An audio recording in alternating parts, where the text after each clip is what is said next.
I think it is going to be a Manchester City win, but I've been proven wrong by Liverpool on so many occasions, for better and for worse this season.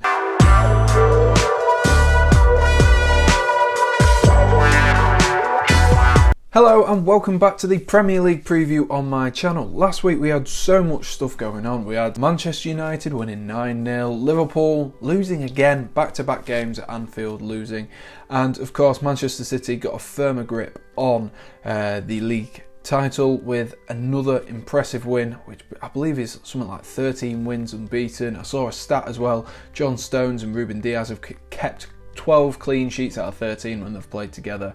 Sensational form of Manchester City. But without further ado, we will jump into this week's Premier League preview. We've got lots to look forward to, including that game of Liverpool against Manchester City, which could potentially end Liverpool's title challenges for this season, or at least in my opinion, if they lose, they could end the title challenges for this season.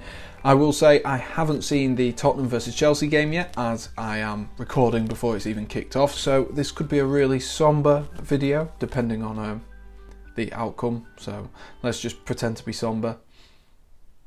Or it could be a really happy video because we've just beaten Tottenham Hotspur and we've leapfrogged them with that, but we will know by the time this is up, and you guys will have already known as well. But I have rambled on for no reason for long enough now, so we will jump into having a look at a few of the standout games of this week's fixtures. The first game I think we should be really looking at is Newcastle versus Southampton. Southampton are always going to be a team to look at this week. Very, very poor in midweek. Kind of screwed over, if you will, by the fact that their young lad got sent off early on, and then Bednarek shouldn't have been sent off for that. So it'll be interesting to see how they fare. They're now without a lot of players. There's still no Vestergaard in that team. There's a lot of injured players. Southampton always have the threats up front. They've got Che Adams, they've got Danny Ings, they've got James Ward-Prowse, all good players. So Newcastle needs to be aware of that. Another game is Manchester United, who take on Everton, the Wayne Rooney derby, as I coined it last time. I think that's going to be another interesting fixture. Both teams in fantastic form going into this. Dominic Calvert-Lewin, like I said in last week's video, got himself back on the score sheet. It was only just a matter of time, which should be a fantastic game, that one. Chelsea take on Sheffield United. Sheffield United are in good form. I only speak about Chelsea because, as you can see, I'm a Chelsea fan. And of course, the big game everyone's waiting for, Liverpool versus Manchester City. I guess the two favourites, it's kind of hard with Manchester United up there to say who the two favourites are. So let's jump into this week's players to watch. The first player to watch I'm going to choose this week. It could have been any of Brighton's defenders, but two big wins in a row. I'm going to choose Lewis Dunk. He's the linchpin of that Brighton defence, and I'm going to choose Lewis Dunk for his sensational performance against Liverpool in the midweek set of fixtures. He was absolutely on it all week, and he's done it 2 games in a row, kept clean sheets against both Tottenham and Liverpool. I think that's credit to Potter, how he's been so fantastic, Graham Potter, in recent weeks. Their team has really developed as a team, and I said it earlier on in the season, they looked like they could win against Manchester United early on in the season. They looked like they could win, but now they're starting to see some of the results that we expected, and Lewis Dunk is a reason behind that. He was sensational, getting blocks in left and right, cool, calm and composed on the ball. Even Burn at left wing back, maybe not a traditional left wing back, very tall, not the quickest of players, but confident on the ball, and that's what you can say about this Brighton team, is they are confident on the ball, they're creating lots of opportunities, and they are finally starting to take them. I think Brighton have had this coming for a while, and against Burnley, I think Burnley could be in for a real tough game this weekend. The second player I've chosen to watch this week is James Maddison. A fantastic player, got to be one of the favourites to play in centre attacking mid in the England squad. He has, since his return from injury, he's been nothing short of fantastic, and against Fulham he got 2 assists.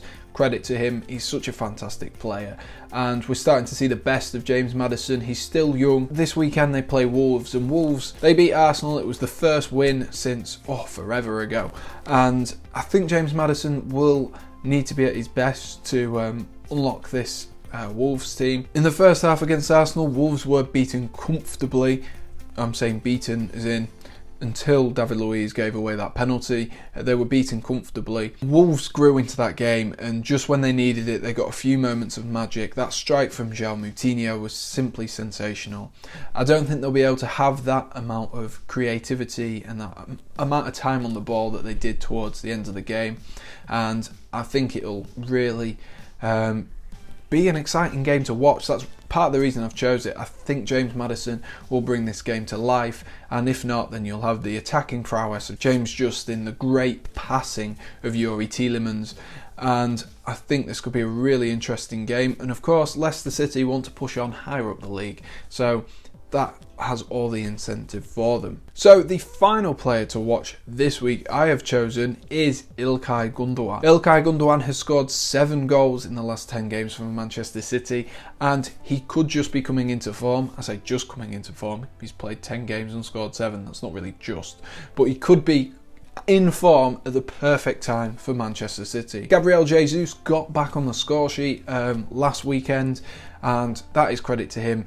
He's been out for a while, but shows he's still sharp. But against Liverpool, I think they're going to need some goals from different positions on the pitch. Ilkay Gundogan, I think, has been one of the most improved players so far this season, not just for the goals, but the range of passing, and his ability on the ball seems to have improved drastically. Liverpool come into this off the back of that defeat against Brighton, wanting to prove a point, and it's going to be a very, very competitive game. Jurgen Klopp's team won't be a pushover by any stretch of the imagination.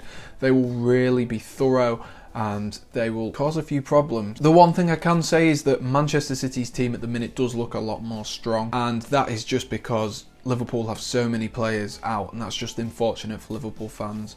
And the Liverpool team itself, it is just unfortunate that they've had so many players out. Ilkay Gundogan's passing, though, I think is going to be so important, especially with Kevin De Bruyne out. Will be very important. Phil Foden hasn't had the chance which I thought he would get, but that is credit to the likes of Mahrez. Jesus obviously coming back, and Raheem Sterling, Gundogan being so fantastic for Manchester City so far. Liverpool are going to have a tough time breaking down this Manchester City defence. I think it is going to be a Manchester City win, but I've been proven wrong by Liverpool on so many occasions, for better and for worse this season, so I would not rule them out of it. But I think Manchester City will just outclass Liverpool this weekend. Gundogan will be the centre of attention, getting assists and setting up those attackers in front of him. Well, anyway, that concludes this week's Premier League preview. If you have enjoyed, be sure to like and subscribe. I'm trying to hit 150 subscribers by the end of February. I know you guys can do it. You absolutely smashed last month's target, so let's give it another go. I will see you on my next video, and be sure to stick around and stay safe as always. Cheers.